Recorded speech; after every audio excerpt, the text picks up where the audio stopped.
María Sierra es la directora del periódico El Colombiano.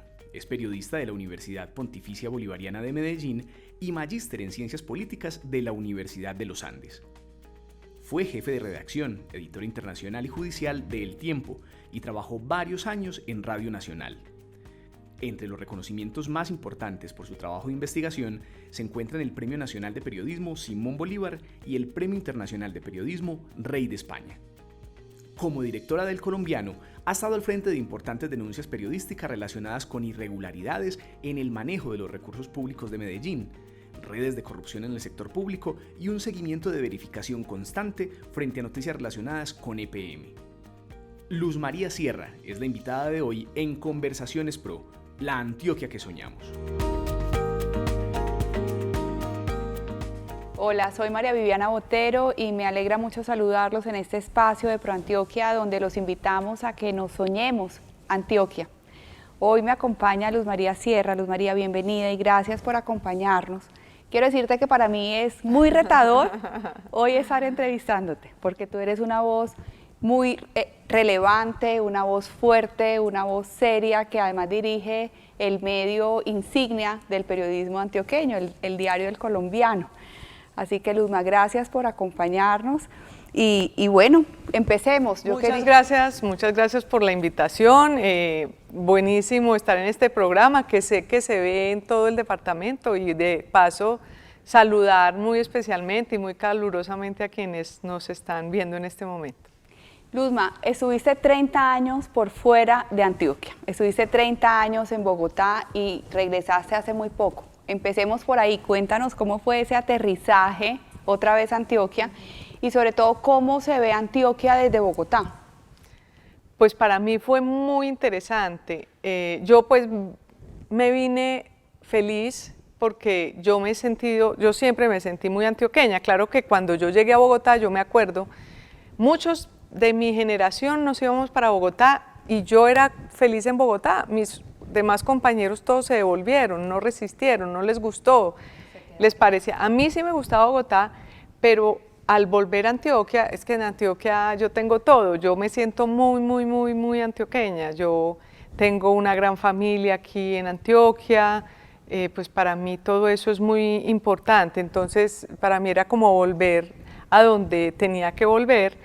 Y adicionalmente volví a recordar porque para mí fue difícil Bogotá al principio por una razón, por la gente, en un sentido, y es que aquí la actitud de la gente es muy positiva. Aquí en Antioquia uno quiere hacer algo y todos se suman y todos dicen que hay que hacer.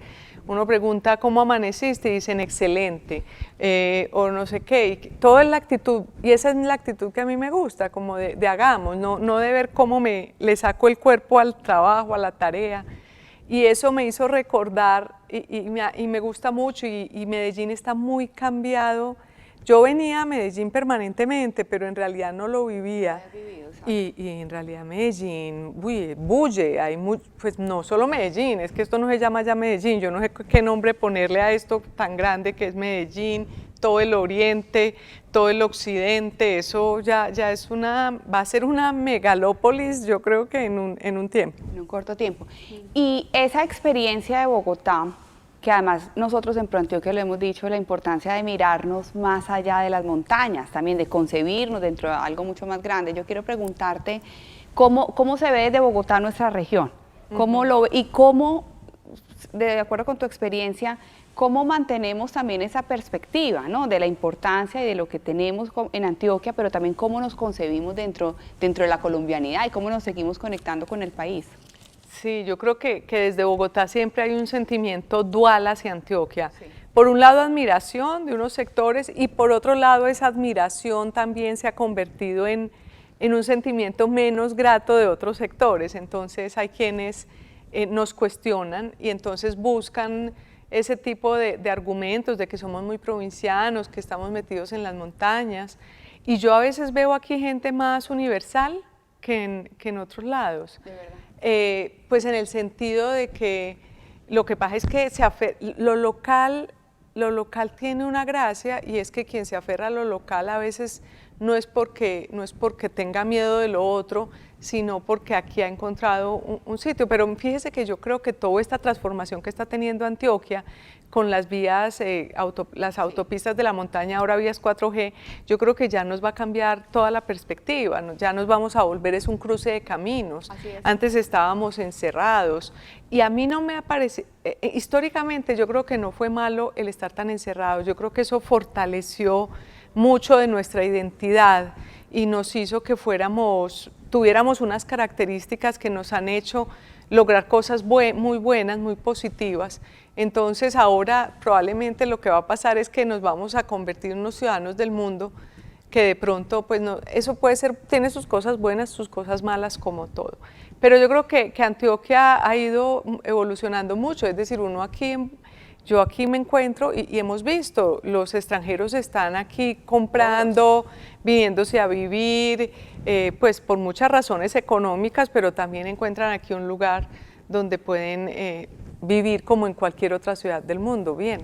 Sí, frente a lo que dices, hay un libro que escribió Nicanor Restrepo que decía justamente eso, la dificultad de la geografía hizo que esos grandes sueños antioqueños, en su momento el ferrocarril y todas esas mega obras de ese momento, pues forjaron de cierta forma el espíritu antioqueño. Y lo que tú dices, las vías 4G, 5G, circuitos especiales, pero también la salida al mar con Puerto Antioquia, por ejemplo, el aeropuerto y la ubicación geográfica estratégica que tenemos también nos va a conectar. Es que a la hora de vernos, es decir, nosotros pues nos veían muy regionalistas de afuera, pero éramos regionalistas porque yo creo que nuestros ancestros habían hecho unos esfuerzos muy grandes por salir adelante y nos gustaba mucho esto, pero eso no tiene nada de malo. Pero desde afuera nos vendieron la idea de que eso es malo. Pues eso es malo en la medida en que maltrates a otro o en que mires con temor a otro, pero yo creo que en Antioquia al contrario, toda la gente que venía, yo me acuerdo, la gente se sentía divinamente porque todo el mundo quiere atenderlo, todo el mundo quiere llevarlo. Entonces digamos que esa parte que decíamos de lo que éramos y de pronto lo que vamos a hacer, pues hay que ver esa transición cómo se nos da, pero yo creo que hay mucha cosa muy maravillosa en la región.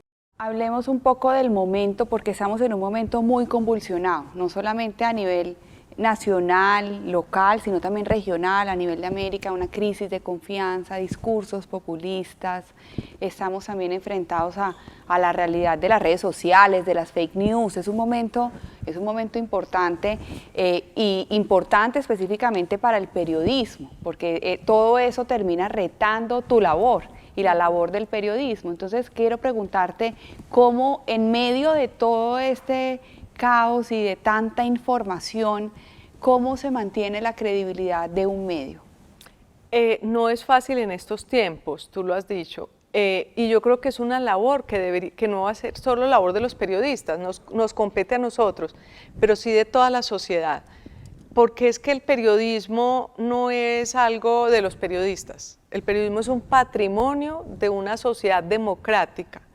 Sin periodismo, yo creo que flaquea muchísimo la democracia, sin el periodismo como lo hemos entendido históricamente. ¿Qué es lo que está pasando ahora con las redes sociales?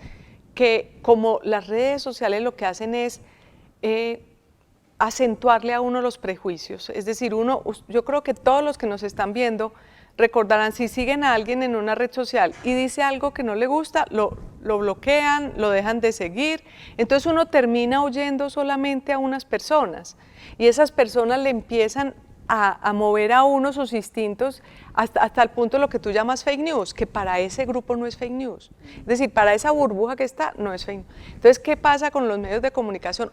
Y yo no hablo de los medios de comunicación como un periódico, como un noticiero de televisión, un noticiero de radio, que es como lo hemos conocido, sino el periodismo que puede expresarse también en plataformas de internet.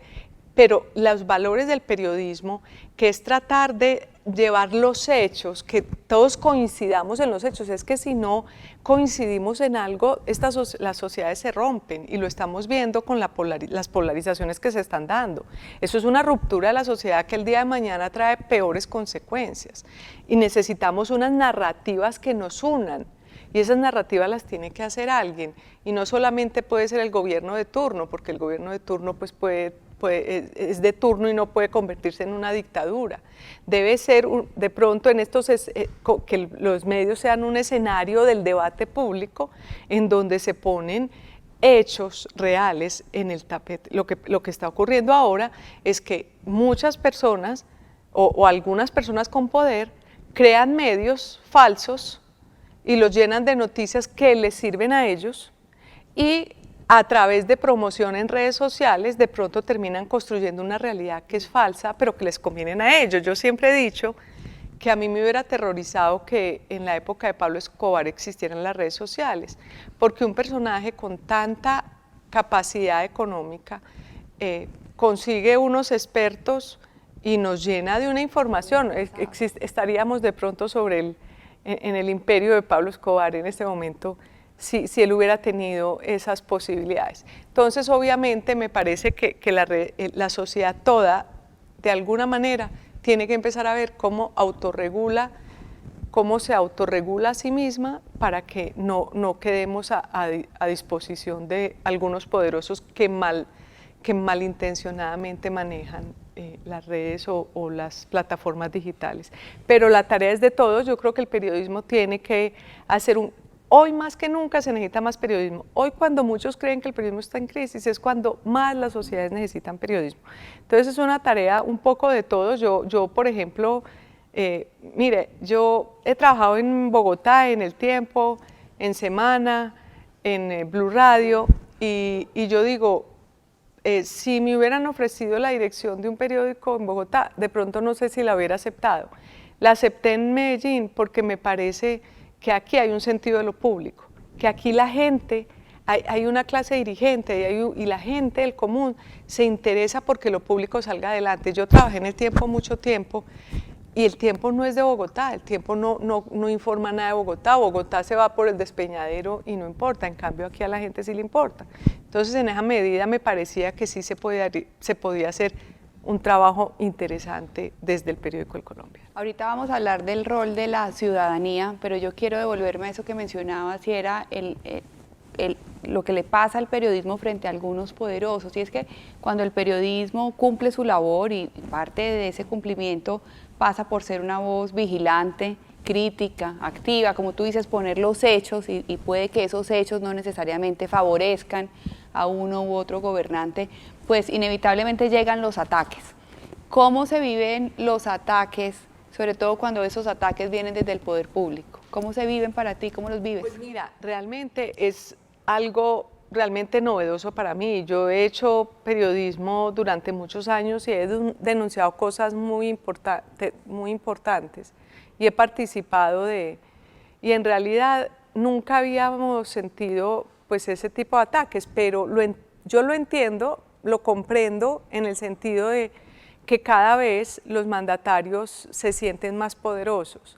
En la medida en que todo este nuevo ecosistema de opinión pública permite que el populismo y más populistas crezcan, cuando estas personas están en el poder se sienten imbuidas como de una majestad, que sienten que todo lo demás está mal. Entonces yo entiendo desde ese punto de vista los ataques, pero pues nosotros como periodismo,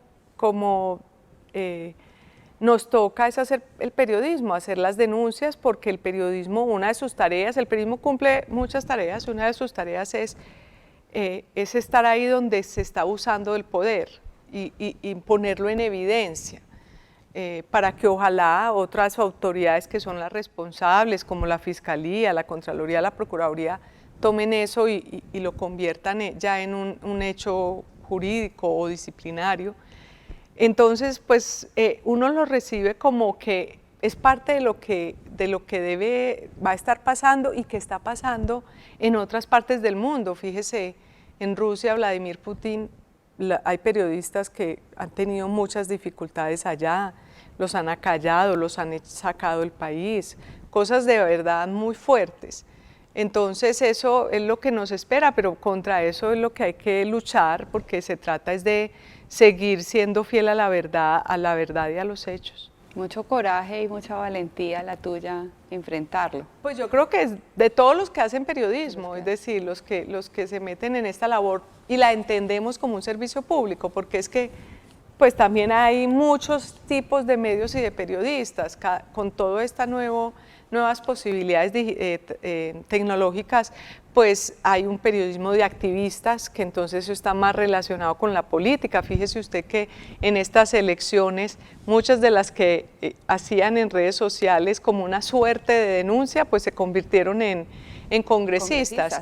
Hay otro tipo de medios que son fakes, de verdad creados con una intención de solamente llevar falsas noticias, y estamos los que hacemos periodismo de toda la vida, que consideramos que esto es una profesión, que no lo estamos utilizando ni para nadie en particular, ni para dar un salto a ningún lado, sino que consideramos que esto es algo que debe existir para que la sociedad, para contribuir a que la sociedad funcione mejor. Yo tengo una curiosidad, y es que a pesar de que el colombiano muchas veces ha tenido mujeres a cargo de la dirección, ¿cómo es asumir para una mujer la dirección de un periódico? Pero además, ¿cómo es ese rol femenino dentro del periodismo, pero asumiendo una voz como la tuya, una voz principal, una voz protagonista, importante, no accesoria? Cuéntanos un poquito de eso. Pues mira, yo creo que muchas mujeres han ido irrumpiendo en el mundo en la dirección de medios, y a veces son mujeres fuertes en general, realmente.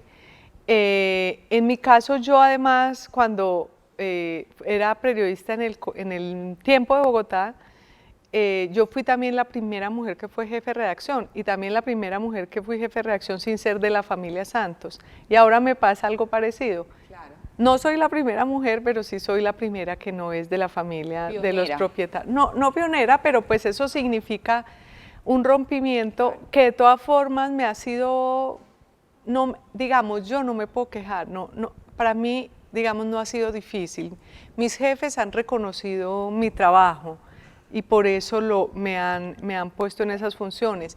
Yo he tenido experiencias periodísticas muy fuertes en las que he sentido que he sido más valiente que los hombres que en ese momento me acompañaban, como en una época de los paramilitares, porque tal vez hay una convicción profunda por la verdad y por la honestidad. Entonces, como que primero va eso y después uno dice, pues que pase lo que pase, pero me la juego en ese rol. Siempre mis compañeros con quienes he trabajado, hombres, han sido muy cordiales, muy colaboradores. Mejor dicho, yo digamos que no he sentido lo que lamentablemente muchas mujeres han sentido. Obviamente yo creo que para las mujeres no ha sido fácil. Cuando yo empecé, pues mis antecesoras pues realmente cubrían las notas femeninas o las sociales, pero no tenían como oportunidad de trabajar temas duros pero mi generación ya sí entró como a trabajar los temas duros, y entonces ahí pues ser mujer, digamos que yo creo que yo siempre he pensado que hay cierto instinto en las mujeres, que no necesariamente es exclusivo de las mujeres, pero es más marcado en las mujeres, de tratar de contribuir a que las cosas salgan mejor a su familia, a su barrio, y en general yo creo que eso hace que hoy muchas mujeres también estemos en estos cargos, en los periódicos, en el periodismo, en el momento en que el periodismo está en dificultades, y entonces las mujeres toman a veces las riendas cuando las cosas van difíciles. Muy simbólico. Yo quiero, Luz María, proponerte que hablemos de Medellín. ¿En qué momento de ciudad estamos? ¿Cómo lees tú este momento de Medellín? Mira, yo siento que, como te decía ahora, veo que Medellín venía a mil, la ciudad, muchas cosas, mucha efervescencia, mucho progreso. Y me parece que hay una preocupación importante en el punto de vista de la política. Yo he vivido, he visto, he reporteriado, he investigado todo el tema de cómo pueden destruir la politiquería, la corrupción, cómo puede tomarse los espacios de poder y cómo puede destruir proyectos que han sido muy importantes. En Bogotá mismo sucedía que de pronto Antanas Mockus, Jaime Castro, Antanas Mockus, Enrique Peñalosa lograron muchas cosas, y luego llegó Samuel Moreno y Bogotá volvió a caerse un poco, y luego hay que volverla a rescatar. Eso a veces es como un péndulo y ojalá sea un péndulo y ojalá las irregularidades, las posibles irregularidades que se están cometiendo en la ciudad, que yo creo que muchos estamos viendo, pues ojalá no perduren, sino que por el relevo de poderes, pues, o por lo menos se solucionen esos problemas, sea el que esté al mando, pero que no se permita ese tamaño de... porque yo creo que sí están ocurriendo cosas muy terribles en la administración. ¿Y el rol de la ciudadanía, cuál debería ser en ese cuidado de lo público? Yo creo que la ciudadanía, pues yo creo que mucha ciudadanía en Medellín ha hecho muchas cosas en ese cuidado de lo público. Han denunciado, han planteado, se han parapetado. Lo que pasa es que llega a un punto y si el resto del Estado no reacciona, no responde, pues ¿qué más hace la ciudadanía? Yo creo que esta ciudadanía no es especialista en protestar, en salir a la calle, sino en vigilar. Y entonces, supongamos, en otras circunstancias y por menos de pronto estarían botados en la calle, protestando, pues ya en un momento de desespero, ¿no? Pero me parece que la ciudadanía debe seguir haciendo lo que está haciendo. Mira, a nosotros en el periódico nos llama muchísima gente a contarnos las irregularidades que ellos ven y eso ya es un acto de valor y es un acto de decir, no, esto no puede pasar acá. Y yo creo que lo que tiene que hacer la ciudadanía es no se puede acostumbrar.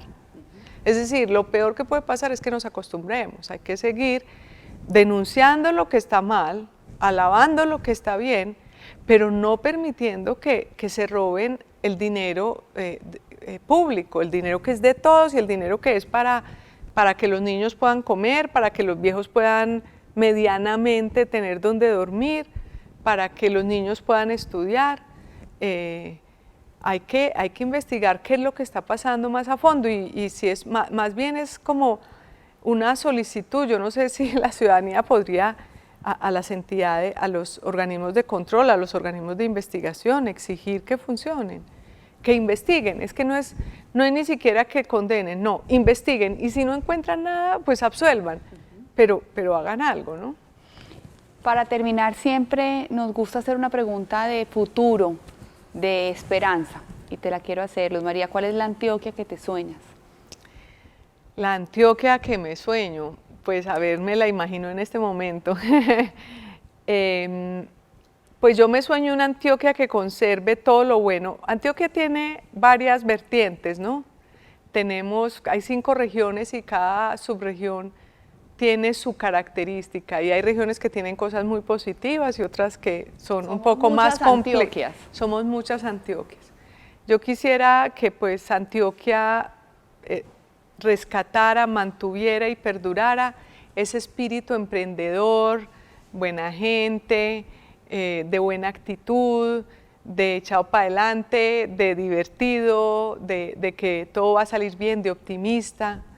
Me gustaría que conservara eso y que al futuro pues esa creatividad nos permita encontrar salidas a todos los retos que se nos presentan y que se nos están presentando, es decir, que podamos encontrar, porque no es solamente Antioquia, yo creo que la humanidad toda tiene unos desafíos muy complicados con todo lo que sucede diariamente, con la cantidad de gente, con los nuevos populismos, con las nuevas herramientas, con que los delincuentes tienen más posibilidades con las criptomonedas y con el internet, el deep internet. Entonces, es ver cómo todos seguimos teniendo una narrativa. Yo creo que no se puede perder es la narrativa de para qué estamos aquí y para dónde vamos.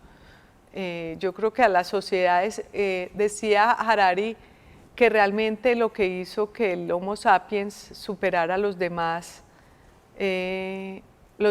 parecidos a él, que podían salir como nosotros, fue que tenían una posibilidad de hacer una narrativa, de hacer unas imágenes que lo condujeran.